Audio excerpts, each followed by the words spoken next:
Moi, je l'ai... Salut tout le monde, c'est ActuYTB2. On va regarder une story de Bassem Braiki au sujet du mouvement des agriculteurs actuellement. Et après sa vidéo, je vous dirai mon avis. N'hésitez pas à mettre un pouce bleu et à vous abonner. Et bon visionnage.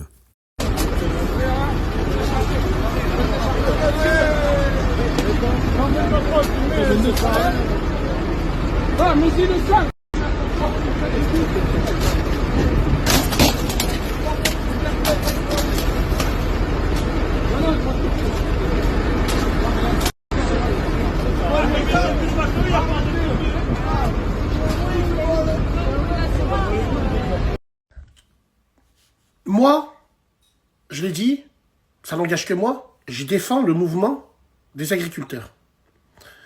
Il y a une chose que je défends pas, c'est peut-être grâce à mon éducation, vous avez tous eu la même éducation, je pense, c'est d'exposer la nourriture comme ça. Je suis passé à côté de Montélimar, là, si tu verrais la quantité de nourriture qui est au sol. Alors, j'ai pas envie de parler en train de dire, faire le démago, oui, vous avez vu, il y a des gens qui crèvent de faim, gna gna gna gna gna gna. Le blocage des agriculteurs, j'ai pas de problème avec ça. C'est des travailleurs. Et moi, je me mets derrière les travailleurs. Mais le fait est de jeter de la nourriture comme ça, c'est pas bon. Il faut trouver autre chose. Au lieu que ça soit de la nourriture, bah, essayons de trouver autre chose. Et puis après, ça peut dégénérer. Et puis le gouvernement le sait. C'est pour ça qu'ils en parlent pas dans les médias. Parce qu'ils ont peur que tout le monde se rallie à eux et puis ça fasse un deuxième gilet jaune bis. Donc c'est dommage de voir toute cette nourriture au sol quand même. Mais le mouvement est bon. Salam alaikum les gens, Bassem Vénitieux 692. Ce soir à partir de 19h, ne prenez pas votre voiture, ça va être bloqué de partout. Les agriculteurs montent en puissance, sont en train de tout arracher.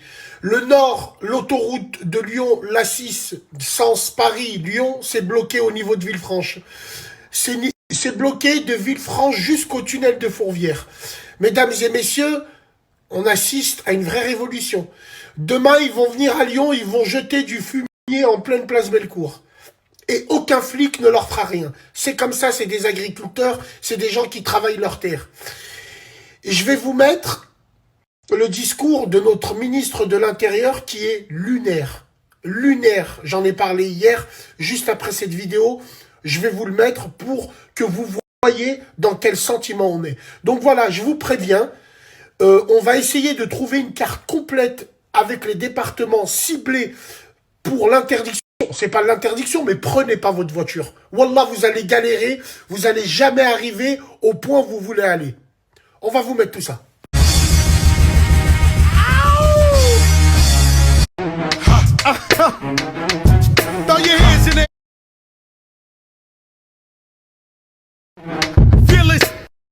Ah mais les frères, quand je vous entends dire quel gouvernement, ils ont abdiqué, qu'est-ce que tu veux faire contre les agriculteurs? Tu veux faire quoi contre eux? Le gouvernement le sait. Ils vont envoyer les CRS, les gendarmes, ça va être une guerre civile.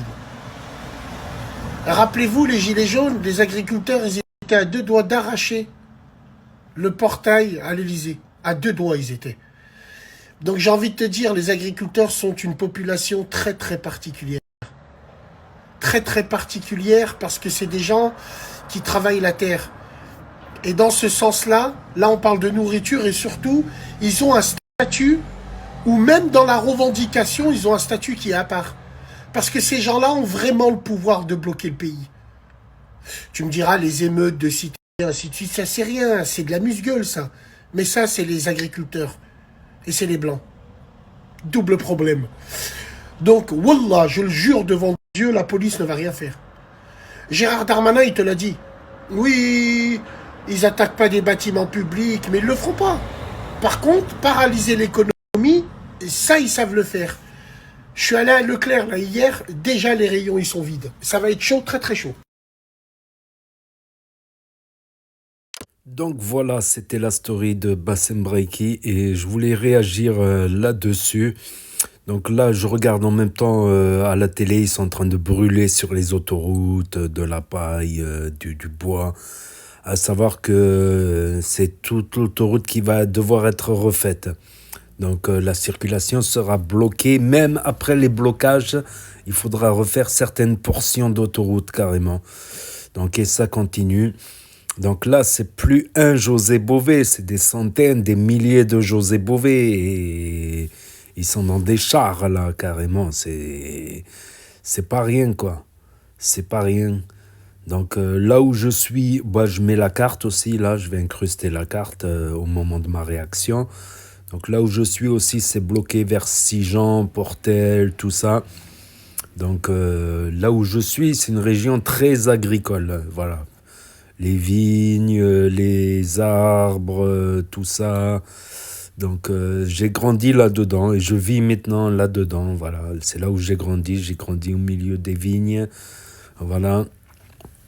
Et c'est un paysage, c'est une atmosphère, une ambiance particulière, voilà, que j'aime beaucoup, franchement. J'ai même travaillé aussi, plutôt dans l'élevage. Voilà, élevage de canards. Je vais vous parler vite fait de ma petite expérience. Il y a des points positifs et des points négatifs dans ce métier. Les points positifs, c'est que tu travailles dans le calme, tu travailles avec des animaux ou avec du végétal. Voilà, les animaux, ils sont pas... C'est pas comme les humains, ils sont pas méchants, voilà. Voilà, si tu les emmerdes pas. Donc, tous les matins, ben, on y allait. Il fallait changer la paille des canards et des poules aussi. Grand, mais c'était en plein air, voilà. C'est des canards élevés en plein air. Donc, pour les canards, c'est particulier. Ça demande plus de travail que les poules, que les poulets. Donc, ils avaient un étang.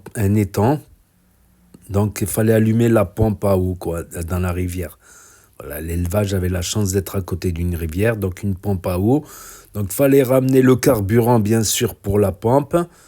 Donc, voilà, t'as pas le droit qu'un jour la pompe, elle est en panne. Ou si elle est en panne, il faut la réparer le jour même. Ça, c'est dans les... Donc, tous les jours, voilà, remplir le petit étang. Comme ça, ils peuvent se laver parce que la paille, elle est très, très sale. Voilà, ils dorment les uns sur les autres, voilà, dans leur petite maison. On va appeler ça des petites maisons, plein de petites maisons avec des portes. Donc, tous les matins, il faut les faire sortir et leur préparer à manger. Donc, ramener la bouffe sur place. Et avec des brouettes et des pelles carrément. Avec des brouettes et des pelles et on malaxait, voilà, ce qu'on pouvait récupérer comme nourriture. Donc il y avait la partie récupération, chercher l'alimentation, tout ça. Donc on malaxait tout ça et on mettait dans des bacs, voilà, des brouettes dans les bacs. C'était notre travail, quoi. Donc, et ensuite, faut changer la paille, voilà. Et c'était le moment le plus difficile. Parce que voilà, les canards sont, voilà, quand ils chient, ils dorment les uns sur les autres, la paille est très très sale. Beaucoup plus sale que la paille des poulets. Voilà, les poulets, ça demande un peu moins de travail. Quoique quand il y en a qui s'échappent, il faut aller les chercher. Bon, ils vont jamais bien loin, voilà. Parce que même s'ils vont un peu plus loin, ils reviennent parce que ils savent qu'ils vont avoir leur grain. Ils vont pas trouver des choses appétissantes sur leur route. Ils ont perdu l'instinct de se nourrir tout seuls. Donc, ils vont revenir pour chercher leur grain ou leur malaxage. Les poules aussi, ça mange un peu de tout. Et voilà, c'est un travail, tu n'as pas de jour de repos. T'as pas de jour de repos. Le minimum, ben, c'est nettoyer, changer la paille et remplir l'étang qui se vide le soir. Voilà, remplir l'étang et leur préparer à manger. Voilà, c'est comme un chien. Tu peux pas le laisser une journée sans manger. Tu peux pas. Et en plus, voilà, si tu peux, même malade, tu es obligé de travailler ou de trouver une solution. Même malade, tu peux pas ne pas les nourrir, ne pas leur... Parce qu'ils vont attraper des maladies s'ils se lavent pas dans les temps, hein, les canards. C'était des canards blancs. Pour la petite anecdote, je pouvais pas en manger, je m'étais attaché aux canards. Des fois, j'en caressais quelques-uns, tout ça, donc je m'étais attaché aux canards. Ils sont tout noirs le matin, ils sont tout marrons, noirs.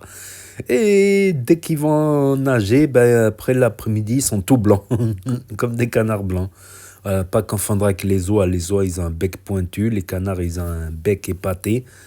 Donc, je sais c'est quoi. Il y avait des... Comment ça s'appelle? À côté, il y avait des oliviers, des terrains avec des centaines d'oliviers. Tu as les olives aussi, les arbres fruitiers, orangers, tout ça, les cueillettes. Peut-être même je vais reprendre dans l'agriculture.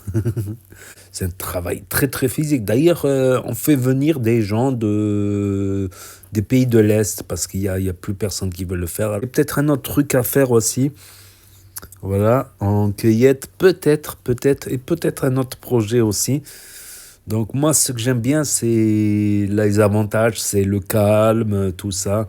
L'inconvénient, c'est que ton salaire, il va fluctuer par rapport au cours du canard, au cours de l'olive, au cours du raisin, au cours des agrumes, au cours de tout ce que tu fais. Il y en a, ils font du blé dans d'autres régions, je sais pas, hein. Tu vois, mais c'est à peu près tous pareil, quoi.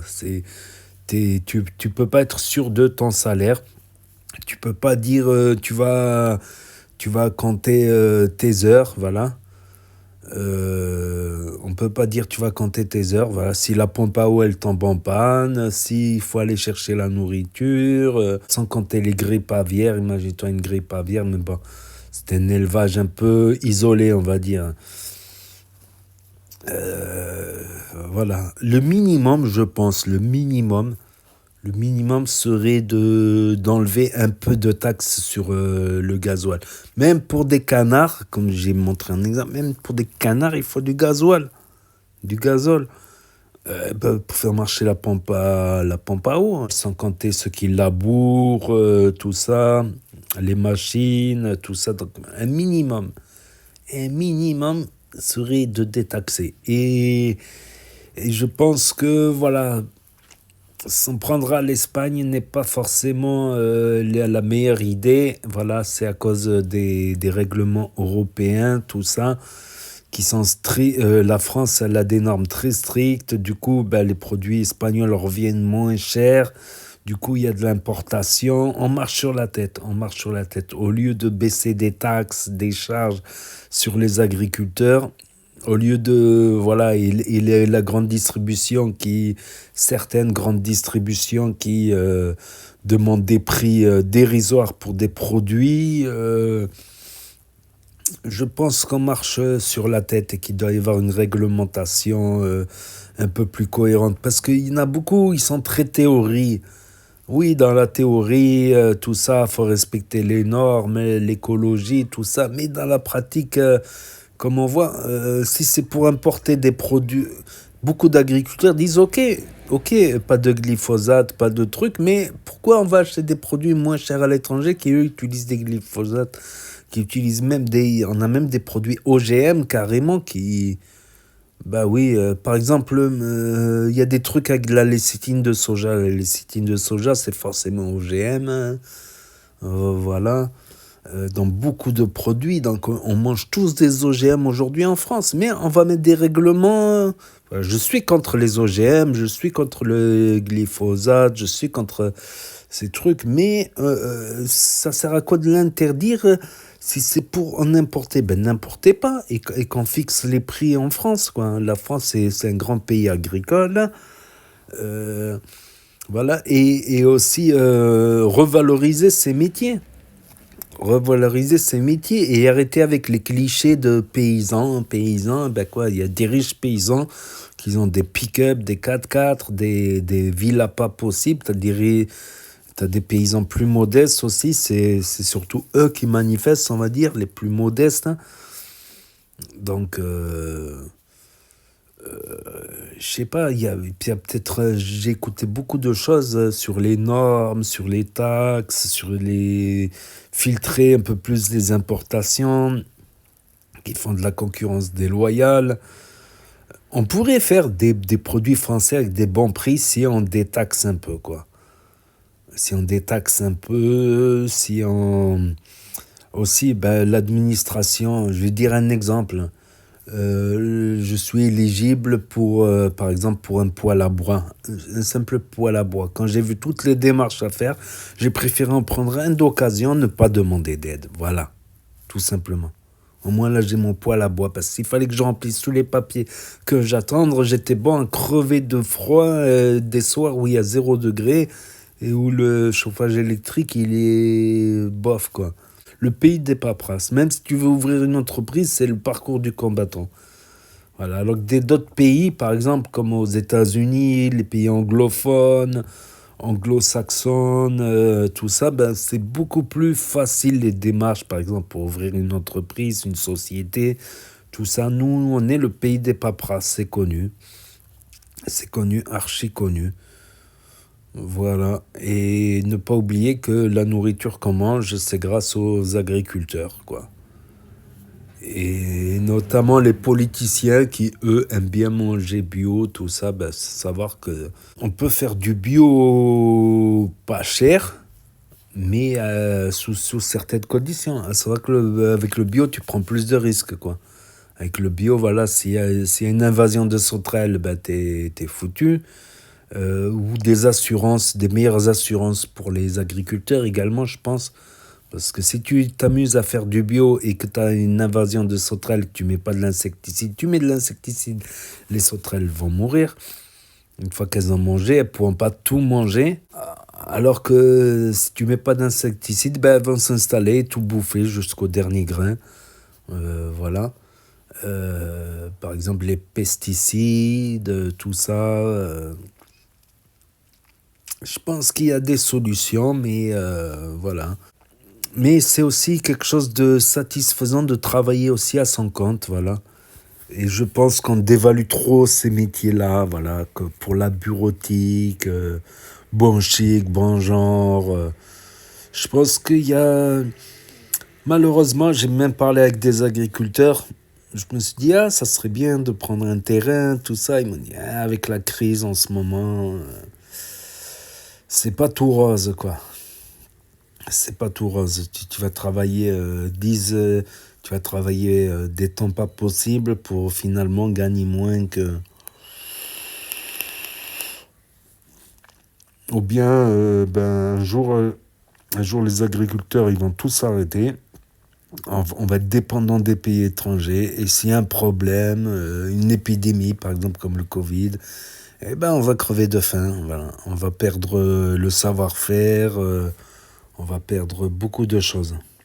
Déjà qu'il y en a beaucoup qui vendent, qui partent, voilà, il y en a beaucoup qui jettent l'éponge dans les agriculteurs, voilà, et ça serait dommage parce que si on mange, c'est bien grâce aux agriculteurs, bien sûr, et il faut être reconnaissant. Et des produits de qualité.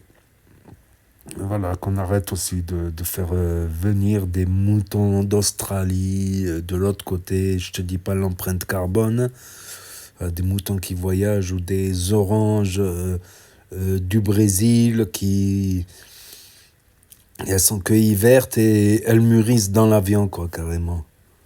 Donc je te dis pas l'empreinte carbone, tout ça pour gratter quelques centimes, voilà. Alors que c'est des groupes qui sont des oligarques, qui sont milliardaires, qui aiment manger bio et de la haute gastronomie. C'est ça le pire. C'est ça le pire. Donc je pense que voilà, ouais, je vais rester parler des heures, ça va faire une vidéo trop longue.